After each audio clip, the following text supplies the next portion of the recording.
Hey everybody, welcome back to Video Game Esoterica, another episode of the Unported playlist where we take a look at some of my favorite unported arcade games of all time. Today we're taking a look at Magical Truck Adventure. It is another Model 3 arcade game, and if you've been watching my channel whatsoever, you know I absolutely love the Model 3 hardware and all the games on the platform. But before you get too far involved, if you could do me a huge favor, go down below, hit like and subscribe, ring that notification bell, definitely helps us out. If you feel so inclined, we got a Patreon link down there as well if you want to support the channel.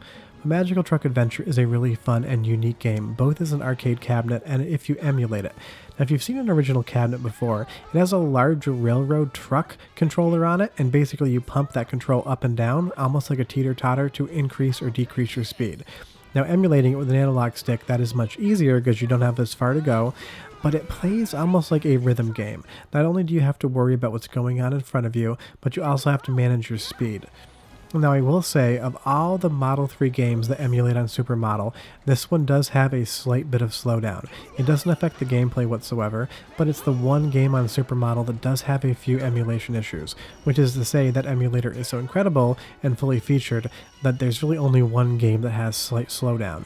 But all the game does is run in slow motion versus skipping frames, so really if you've ever played a shmup that has slowdown in it intentionally or otherwise, it almost starts feeling like a natural part of the game. It slows down slightly here as the train follows us, but that slowdown almost feels cinematic, so what does it really matter in that respect? The interesting part of this game is that there's 3 different routes and 3 different endings you can see, and how to get those different endings can be difficult and kind of confusing, and I'll explain how to get them as we go along because there's not a lot written about this game. There's not a lot of FAQs for it, so trying to see the whole game can be difficult unless you do some trial and error. You'll see that we did catch up to the villains, and we're going to get that gem back. So now we're going to move on to the African section. If we had not caught up to them, we'd been good enough not to lose the game, but not good enough to catch them, we would have gone to the alternate stage. And now you'll see we're going through the Serengeti, and we have different obstacles, which I totally blow here and push right, not left, and we're going to hit elephants. And at the bottom of the screen, you're going to see what basically amounts to a life gauge. If that runs out, you have lost the game, and there really isn't a continue feature. You have to do it again. We go to the right path, we go past that lion, and we are good to go. And like I said earlier when I said this plays like a rhythm game, you basically have to constantly be pressing buttons at the right time to be able to jump and avoid everything that is in front of you.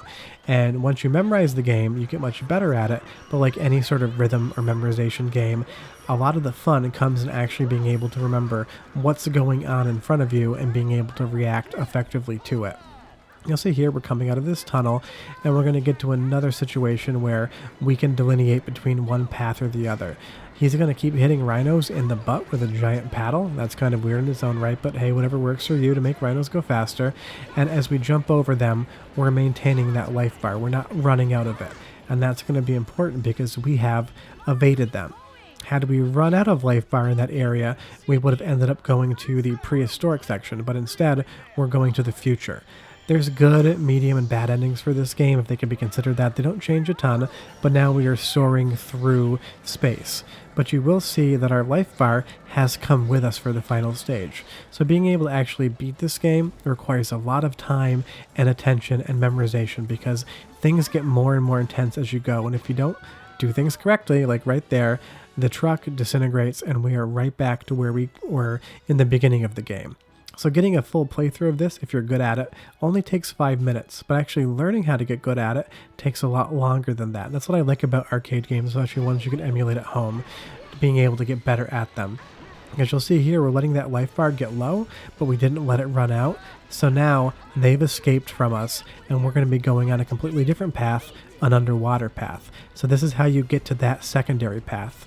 From here, whether you succeed or fail is going to depend on whether or not you go to the intermediary path or the bottom path. So basically, if you're ever wondering how to see the entire Magical Truck Adventure, you're now going to know. And I will upload a full playthrough of all of this so you can see the different areas in the game. But I love the underwater setting. Same thing with the Ocean Hunter. Model 3 did a really good job with water effects, and I think this game looks way better than it has any right to be for the year it came out. And I love that we're being chased by a shark. Kind of reminds me of Sonic Adventure being chased by the whale. What I'll let you do is listen to the music for about a minute. The soundtrack is great, and I'll come back and we'll close out on Magical Truck Adventure. But enjoy.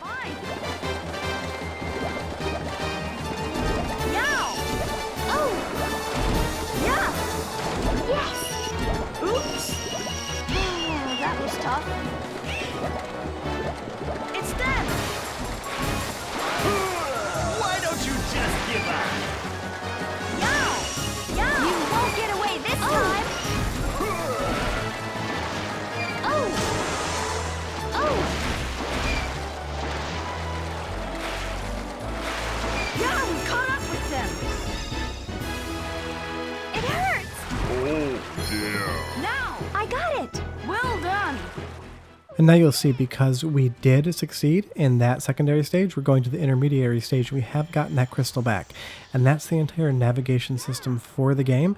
So now we're on to the prehistoric area, and I love how colorful the game is. The graphics look amazing.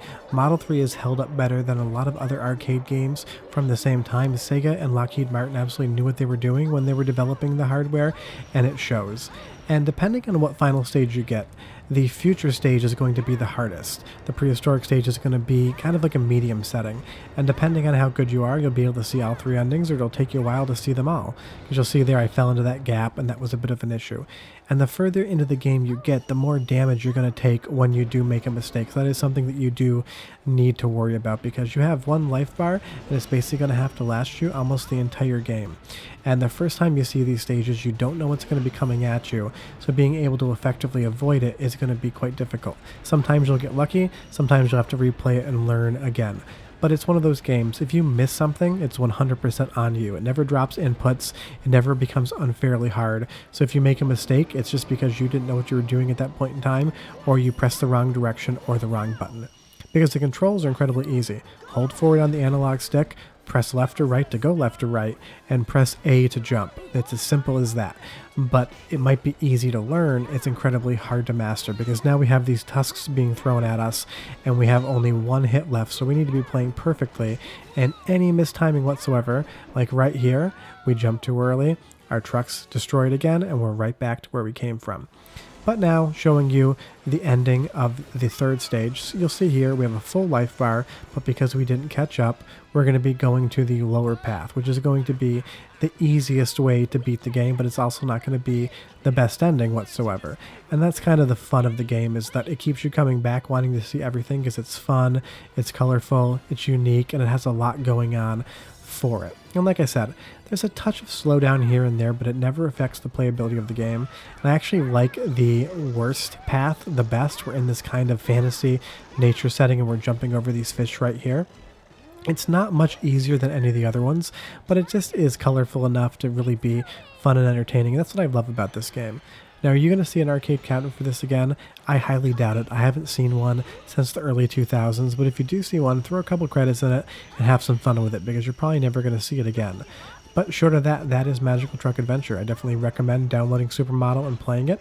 If you have any questions or comments, leave them down below. I love hearing from you guys. But short of that, we will be back next Sunday with an episode of the Unported Arcade playlist.